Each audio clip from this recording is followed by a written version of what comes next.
Hello, welcome to day one of the Learn to Love Yourself Challenge. I am Paloma from Betterment, Bettermenaturaltransformations. I'm so excited to have you here that when I did the live to announce the challenge, I moved my schedule up a week. So this should be fun. But it's something that I care a lot about because growing up, I got a lot of conflicting messages. I got messages that you're amazing, you can do anything you want, the sky's the limit. And then from other people, or sometimes from the same people, you're worthless, you are nothing, you're disgusting, you don't deserve anything, you have no rights. Those are such conflicting, confusing messages for a kid to receive from the people who are supposed to be caring for that child. So it took me a long time to figure out, an embarrassingly long time, to figure out how to start to develop this healthy love for myself, where I didn't really think that I'm not better than other people, but I'm also not nothing, right? I have some rights, and I have some really awesome things about myself. I'm not the best person ever, but I'm not the worst either. So to learn to have that healthy balance was a real challenge for me. And in my teenage years, I was suicidally depressed because I was really out of balance, leaning toward or falling off the cliff of I hated myself. So how do we learn to love ourselves? Because this is something that most people I found are not really taught how to have that healthy balance as children. And yet it's something that's fundamental to the laws of the universe. Love is a foundational principle of how the universe works at its best. So to me, when I think of love and I'm trying to answer any question, really, love, I find, always plays a part in the answer. And that sounds maybe a bit lighthearted or okay, whatever, come out of the clouds, let's be realistic. But really, it's not. If you think about love as being an emotion and a motivating force to enable you, empower you to take care of yourself, to take care of the people around you, and to make choices, it really is very powerful and very amazing. So how does that work? Well, the answer then lies in, to any question, what shows the greatest amount of love to the greatest number of people for the greatest length of time? What shows the greatest amount of love, so benefit to other people, to yourself and to others, or to other things? It doesn't have to be just a person, it could be a thing. For the greatest amount of time. So the greatest amount of benefit to the greatest number of recipients for the greatest amount of time. That really can answer every question, right? If you really think about it and you go deep enough. So let's think, for example, of a child asking for ice cream. Now, does it show love to give the child something that makes him happy? Ice cream makes him happy. He likes ice cream because who doesn't? Actually, I do know someone who doesn't like ice cream, but that's another story. Why would we not give the child ice cream? Would that be unloving to say no?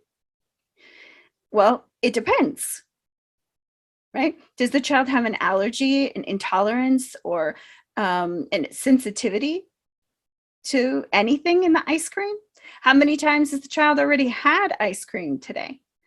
What is the child's mental and physical, emotional makeup, their health? What kind of ice cream is it? Is it like good quality ice cream? Or is it cheap, not really truly ice cream? How many times is the child going to ask you for ice cream again in the future if you set the precedent of saying yes now.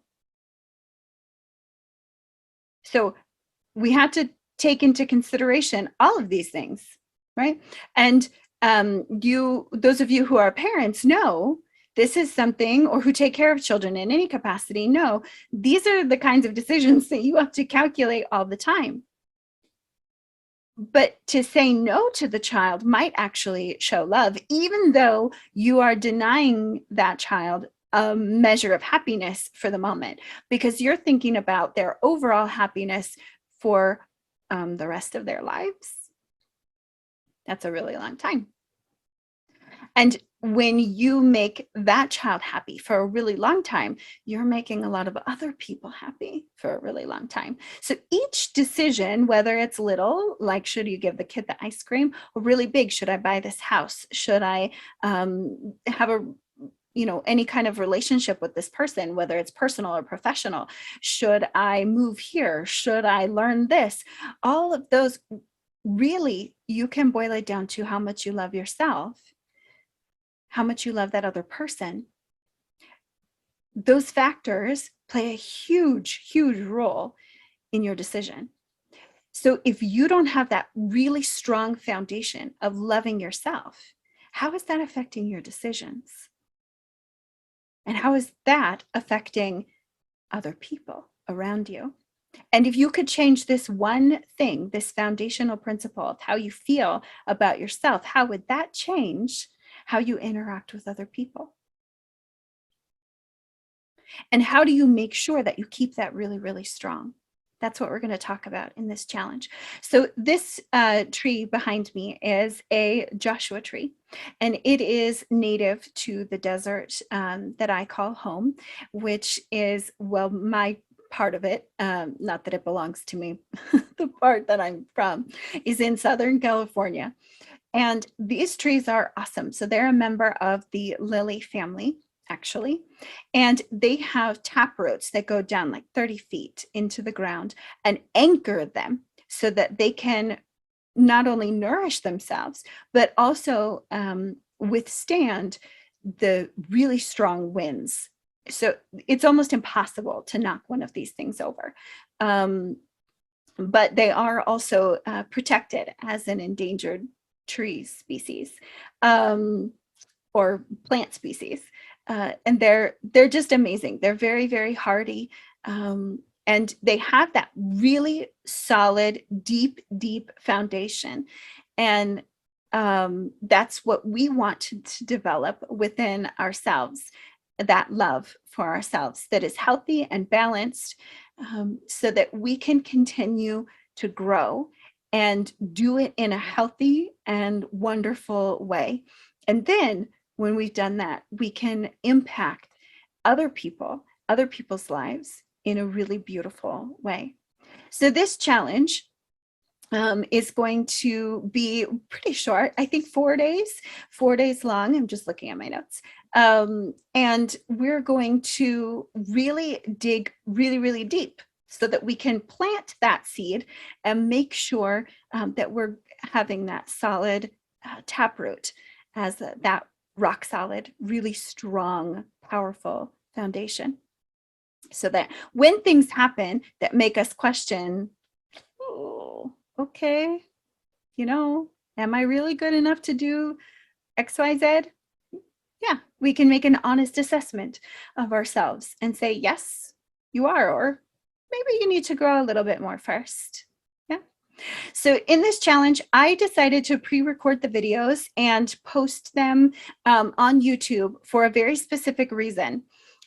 One, it prevents me from talking too much. And two, you can change the playback speed. So for me personally, I watch things at 2x speed most of the time, because otherwise, quite frankly, even if I'm interested in the information, I won't stick through it. I'm too busy. I have too many things to do. My mind is going too many different directions all the time, and I won't finish. And then I lose out on that information. So why do that? I just speed it up. So also, if you are, maybe English is not your first language, or you just didn't understand something, I'm speaking too quickly and you need to rewind it a lot, to slow it down a little bit so that you can really absorb the parts that you need to absorb. So that's why I chose to do it that way. And I hope that that you'll take advantage of that. Always use that. Use every little thing that you can to benefit yourself, to make sure that you are getting the most out of whatever it is you're trying to learn. If you have any questions or there's something that you would like me to cover specifically, please let me know. You can put it in the comments below, or you can head over to the Facebook group. I'm going to link that in the description, and you can ask me there. Thank you so much for being here. I can't wait to get started and to continue this process with you. I'll see you soon.